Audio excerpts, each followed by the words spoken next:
There's many different cardistry moves where playing cards go aerial and fly through the air, one of which is Backdrop, another Mary Jane, and then what I'll be teaching you today, a move called Vertigo. So now let's get into the tutorial. First, let's take the deck, place it in your left hand into a straddle grip. So straddle grip is where you have your thumb along the left long edge, your middle and ring are going to be along the right long edge, pinky along the bottom short edge, and your index along the top short edge. So that is straddle grip, and this is the grip that you're going to start in with your left hand. Your right hand is going to come over the top in a biddle grip. So your right thumb is going to be to the left of your left pinky.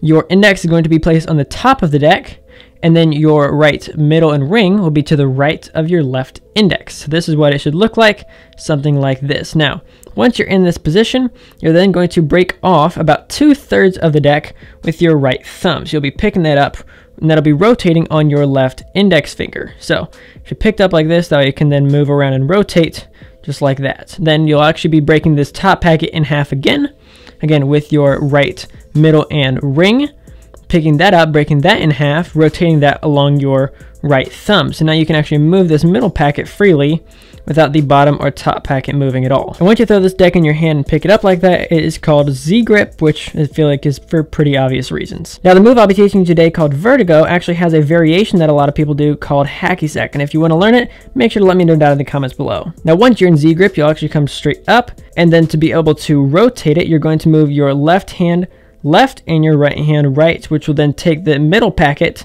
and turn it almost at a 90-degree angle. And then to be able to execute this move, you're going to be coming down with your hand, and then as you're coming up, you're going to twist away, and actually you're going to twist far enough to where you're no longer holding on to it between your left index and right thumb. So if you come down and when you come up, you're actually going to be throwing this middle packet. It will then rotate, so clearly you can't do this slowly, because if I do, well, that happens. So you do have to do this quickly. You'll be coming down and then up, and when you're at the top of your arc, that is exactly the moment that you let go. Now I can teach a lot of things on this channel. One thing I cannot teach is hand-eye coordination. Either you have it or you don't. It can be improved, but it's not something that is easily taught. So when you have this packet in the air, so let's just say it is suspended about right here, these two hands are going to come apart as it is spinning in midair. Now, one thing that can be very helpful for this is, one, get an old deck of cards. The reason behind getting an old deck is because new cards have a nicer finish. So the reason it glides and spins and does the things like a newer deck should, where old decks get clumpy. That will actually be nice for this, because what you don't want to have happen is when you're performing Vertigo, all of these cards spread out and then fly all over the room. Now, of course, there's ways to actually fix that. One is actually just, if you take even a new deck and you push it together, what it's actually doing is it's getting rid of those air pockets. So just as an example, you can take two cards, and if you throw them up currently,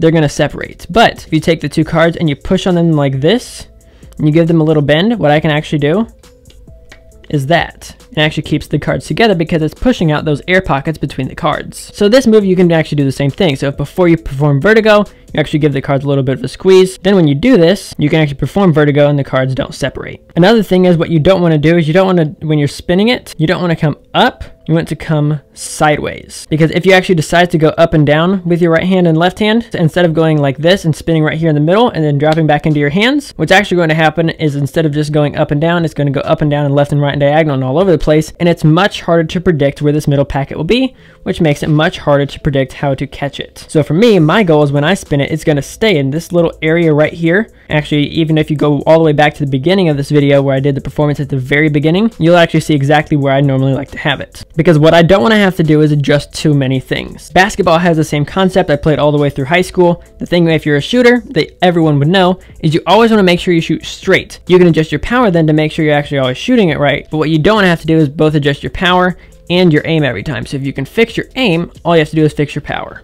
This is going to be the same thing, where again, you want to be able to fix a lot of that. Make sure it's either only going side to side or only going up and down. But the thing is, if you go up and down, it puts in too many variables. So for me, if I'm going to do Vertigo, I'm going to pretty much go side to side. That's going to stay in this little area right here. Is going to be much easier. Then the last part is you're actually going to catch it, and you're going to catch it between these packets. So as this packet in the middle is floating here, you're going to take it here and go like that. Now what you don't want to do, again, because you're not going to know if it's going to land on your packet like this, or if it's going to land straight or whatever. So it's okay if when you're doing this, your hand is a little bit more open instead of being completely closed off in that straddle grip that you originally had. Again, don't make it so open that in case you're like this, then you actually drop the packet in your bottom hand. But you do want to have it a little bit more open. That way what doesn't happen is if it's going to land like this, it lands on top of your fingers, and then you drop the cards because of that instead. So all in all, it should look like this. You actually take it in a straddle grip here, come over with middle grip and break it into those 3 packets for Z grip.